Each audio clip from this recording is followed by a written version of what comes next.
And joining me now on the phone is American actor, voice actor, writer, producer and director, best known for his portrayal of Luke Skywalker in the Star Wars movies and the voice of the Joker in the animated Batman series. He is, of course, Mark Hamill. Welcome to the show, Mark. Thanks so much for having me. Now, the last time we spoke, you were about to go and do a lecture at Cambridge University. How did that go? I was highly intimidated at speaking at a college of, such stature, to know that I'll have the lowest IQ in the room. But they couldn't have been nicer, and it makes me feel more relaxed about speaking at Oxford. And I'll have to tell them the first time I ever heard of their school was a jump at Oxford. And not only that, before you can even go further, when I realized that I would have no days working with Peter Cushing on the original Star Wars film, I made sure I went in on my days off so I could meet him. Really? And not only did I know all of his Hammer films, but he was absolutely stunned that I knew that he had appeared in A Jump at Oxford. Wow. He said, oh my dear boy, you've done your homework. And in fact, he mentioned, his brief stay in Hollywood. I said, why didn't you stay, having gone over? And he said, well, the war broke out and it was my duty to return. Did he go into details about what Laurel and Hardy were like to work with? He did say that Stan was obviously very much different than his screen persona, that in between takes he was very involved with the director and talking about the framing of the shots and the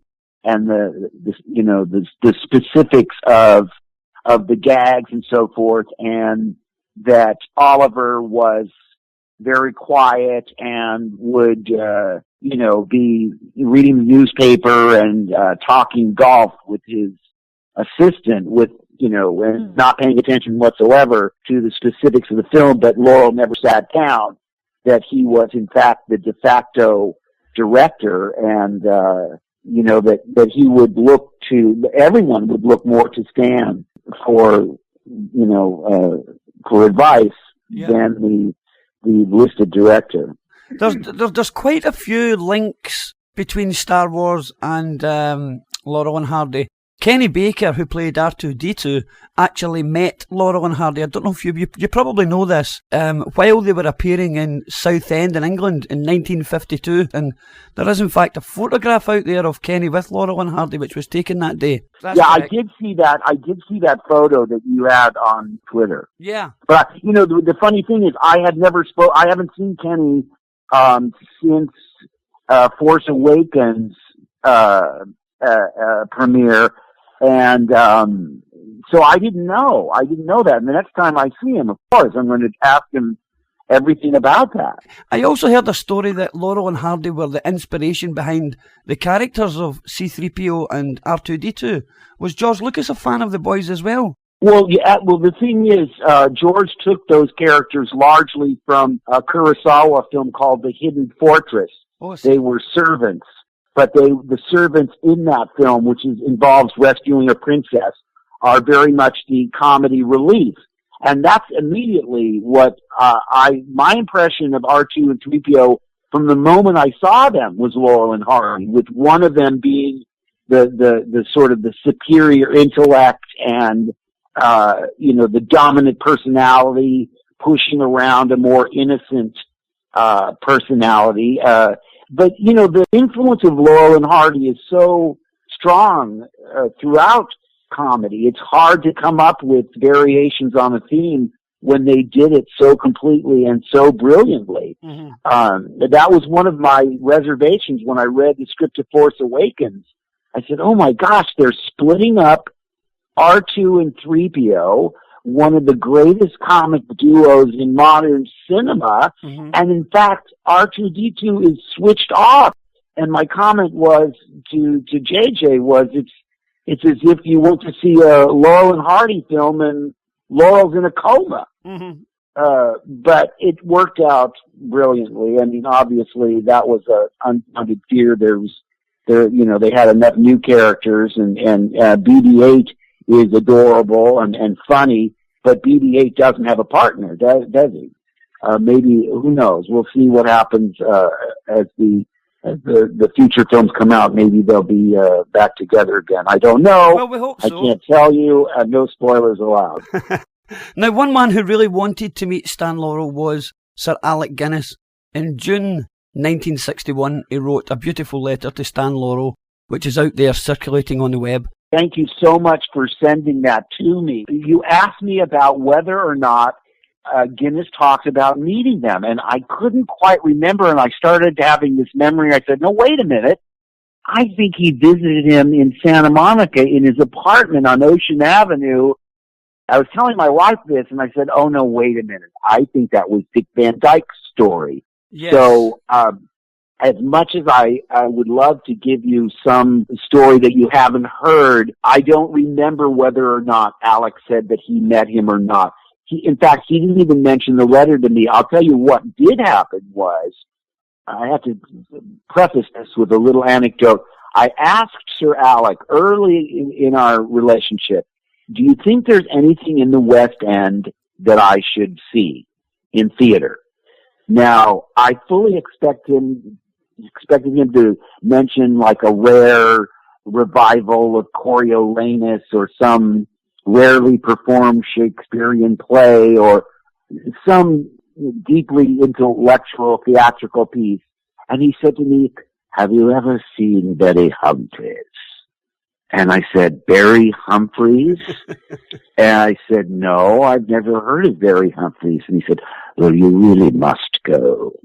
And I filed that away, and I don't know, a month later or so, I had the weekend off, and I went by myself to the West End because I love to search used bookstores and magazine stores because I collect Beatles and I collect Laurel and Hardy and all that sort of thing. And I'm never happier than when I'm in a used book or magazine store. And as I walked by a theater, I saw the marquee that said Housewife Superstar. And it said Barry Humphries. I said, oh, this is the guy that Alec told me about. So I bought a single to the matinee, and I went in, and I couldn't believe my eyes. Not only was this a brilliant comic performance, you know, all these characters, the old age pensioner, Sir Les Patterson, and then, of course, the incomparable Dame Edna Everage. Yeah. I mean, I laughed so hard up in that balcony. And the Monday morning when I went in, I went to Alec Guinness's dressing room, and I knocked on the door, and I said to him, I cannot believe that the show, first of all, I absolutely adored it, but I mean, I'm just surprised that you would recommend such low-brow comedy. And he just smiled and he said, did he have people describe that bathroom? I said, yes, he had people standing up, and, you know, he was able to, I mean, that was one of the hallmarks of his show, that he would make characters out of the audience members. Throughout the show, he remembered all their names, even after the interval. You know, it was just amazing to see the skill of this guy. And that led to a conversation about comedy in general. Yeah. And he was talking about his appreciation for many different artists. And I brought up the fact, you know, I don't know whether he brought it up or I brought it up, but when we got to Laurel and Hardy, I was absolutely delighted that not only was he aware of them, but was a huge fan of theirs. And I said to him, if I can be so bold, your performance, especially in The Man in the White Suit, that sort of childlike expression on your face, was very reminiscent of Stan.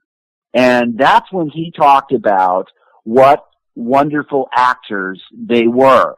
Now, most people don't even think comedians are actors at all. They're just funny, and that's, you know, the material they do isn't, you know, searing drama by any stretch of the imagination. But the warmth and the pathos and the love between these two friends, you know, they can't exist without one another. They complement each other so beautifully. And as he pointed out, and as we all learned, whether we read the John McCabe biography or whatever research that I did as a kid trying to find out more and more about them, you realize what great actors they were. I mean, Stan, of course, was far from a naive simpleton. I mean, he was a brilliant gag writer and director with a really accomplished career before he even teamed up with Oliver. And Oliver, I don't know, had done 250 films before he worked with Stan. So these guys were so underrated in their time, and that's why it was so. I remember reading the book by McCabe and almost being moved to tears when I read about them going to Cobb, Ireland in 1953, yes. when the boats rang out, mobs of people were waiting for them, and when the church bells played the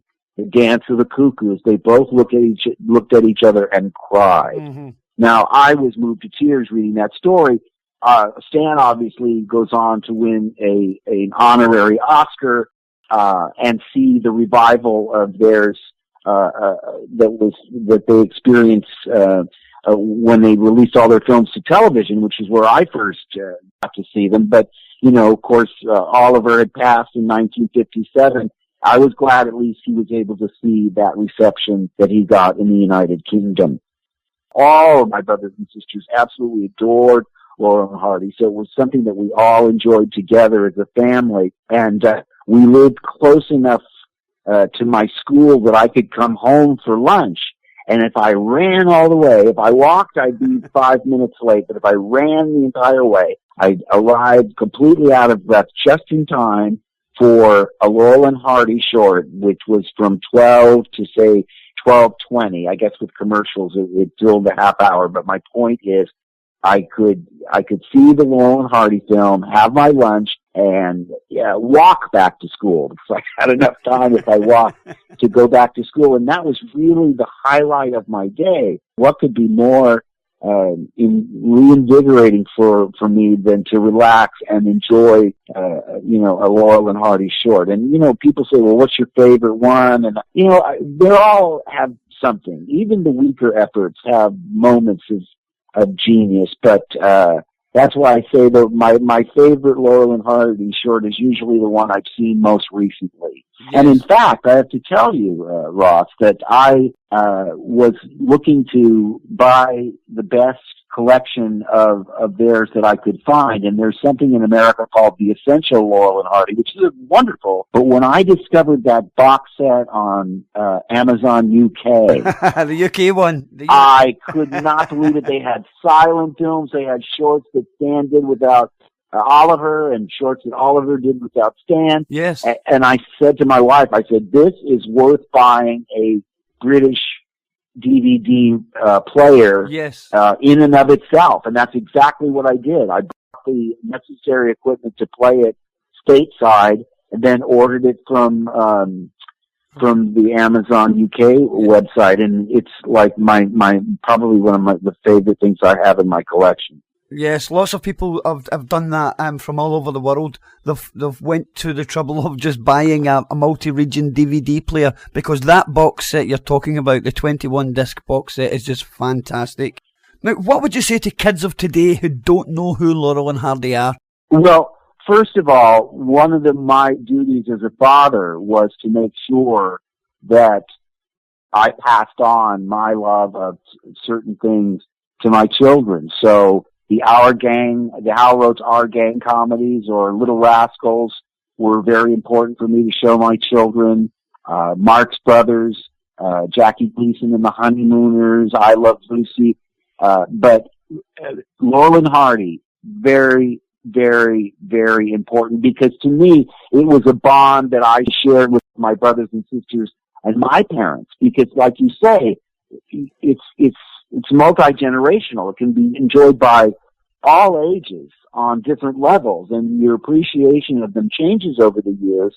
But the bottom line is they're guaranteed to make you laugh. Mm-hmm. If you don't find them funny, you're not a friend of mine. One of my brother's ex-wives used to get so upset because my brother would, when he was in the first few years of his marriage, would invite me over if they were going to have a marathon, and we'd get together and be laughing our heads off. And she had no patience for them. And she said, well, they're so stupid. They never learn from their mistakes. like if they had, become gradually smarter and avoided. She goes, well, when Hardy turns around with the ladder in his hand, he's going to smack Laurel in the head. But, we looked at each other and later said, wow, she just doesn't get it. Well, one of the things I have to tell you, too, is that because I showed so many things to my kids in black and white, they didn't have this this innate sense of hatred of anything in black and white. In other words, they'd have a sleepover, for instance, and they want me to put one of the best entry-level Laurel and Hardy shorts for young children is Bratz. Absolutely, because you see them playing children, and the stern parents trying to get these brats into bed and get them to sleep. That was so relatable because I was the role of the parent telling them, okay, no more fooling around, you guys. Now get to sleep. You got school in the morning and all that stuff. So they could really relate to that, and they loved it. And they asked me to put that on when they had all their buddies over for a sleepover. And when I pushed play, I think this was in the days of videotape, they all groaned when it was in black and white. Yeah. Now, by the end of the short, they said more, more, more.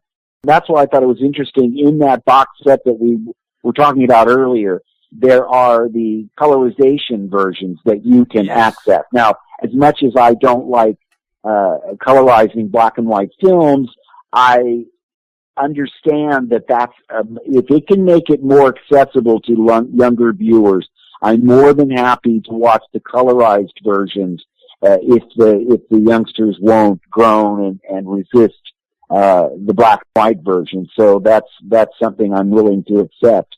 But like I say, one of the things that I found so delightful when I first came to England in 1976 to do the original Star Wars film, I bought the Radio Times. And first of all, I said, why is the name of their TV guide Radio Times?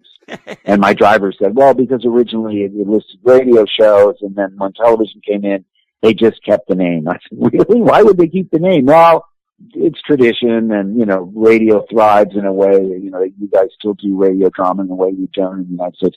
But be that as it may, I get the Radio Times, I think Monday morning or whatever it was, and I'd look through, or whatever day it came for the upcoming week, and I would, of course, highlight, I was so thrilled to see that they were showing Laurel and Hardy films. Not only Laurel and Hardy films, but brilliant prints, really pristine, great prints, without the pops and jumps and the, lesser quality prints that were circulating in the United States. These were just pristine, it looked like they were released, they looked like brand new prints. Yeah. There was a movie called It's a Mad, Mad, Mad, Mad World, and Stan Laurel Now, I was trying to figure out what cameo was meant for Laurel. My guess is it was the one that Jack Benny did. I would have suspected because that's also one of my favorite films. And when I found out that Stan didn't want to appear because he didn't want to be seen in his old age, he would have been, he probably would have been 73 at the time, only 2 years before his death. But, I have a feeling there's a scene where they're having a roadside argument and a car pulls up and it's Jack Benny in his old-fashioned car, and I can't help thinking that would have been a flivver with Stan Laurel pulling up, and he offers assistance as Jack Benny does, and they blow him off with a really rude remark or something, and he looks really, really hurt. Jack Benny does. He does his classic take to the camera, and he drives up. But I could be wrong. I'm only speculating. I can understand on two counts. Number one, he didn't want to appear anymore now that his longtime partner was Khan. Mm-hmm. But, I faced something similar when they asked me to come back for Star Wars. I thought, number one, I had a beginning, a middle, and an end, and it was all resolved, and that was the end of Luke's story. And number two, and I was, 62 when I came back. Do I really want to be seen in my old age? I got used to doing voiceover where people really can't, the way you look is not really an issue. But on the other hand, I thought it might be healthy, I think, for especially youngsters to see the natural aging process. Now, the kids have no concept of time. They think we made those films 2 weeks ago because there's nothing in them that dates us. There's not cars or fashions or anything that places them in a specific time. And when the parents inform them that I'm Luke Skywalker, they look aghast. My God, what happened to this guy? I always reassure them. I say, no. I'm Luke's grandfather. And that relaxes them a little bit. But my point is, it's all part of life, and it's probably good for me, since Star Wars is so much a part of the public's consciousness, so long after I thought it would have been forgotten. I wanted to ask you, Mark, if you have a favourite character actor in the Laurel and Hardy films. I mean, I like James Finlayson, who... Oh, James Finlayson. Come on, now. It doesn't get much better than that, although Edgar Kennedy is right up there. I love the women in their films, Mae Bush and Anita Garvin and Daphne Pollard. They were so... the actors really, really understand the importance of the straight man. Mm-hmm. In vaudeville, and I don't know about music hall, but in the American tradition, the straight man was always more crucial than the comedian. Bud Abbott had a larger salary than Lou Costello because he was the top straight man in the business, and every comic wanted to team up with him because, he was solid as it comes. I mean, his timing was impeccable. He laid the groundwork to set up that comedian to get the laugh. And so many of these supporting players that we're talking about, Charlie Hall, so solid in Tit for Tat. He was one that doesn't get the credit he deserves. Even there, Thelma Todd. Oh my gosh! Oh yeah. Not only did she work with Laurel and Hardy, but got to work with the Marx Brothers and teamed up with Patsy Kelly. What a tremendous loss! We lost her in her early 20s, and she was one of those rare combinations of a woman that was not only had impeccable comic timing, but was just gorgeous. People don't really appreciate that. Sometimes women are beautiful, and that's it. She was beautiful and was a wonderful actress with that great timing. So, I mean, take it from someone that understands. Now, when I was doing Star Wars, I knew I was the straight man to R2 and 3PO. Mm-hmm. All your whatever my line was, all your hijinks are going to get me into a lot of trouble.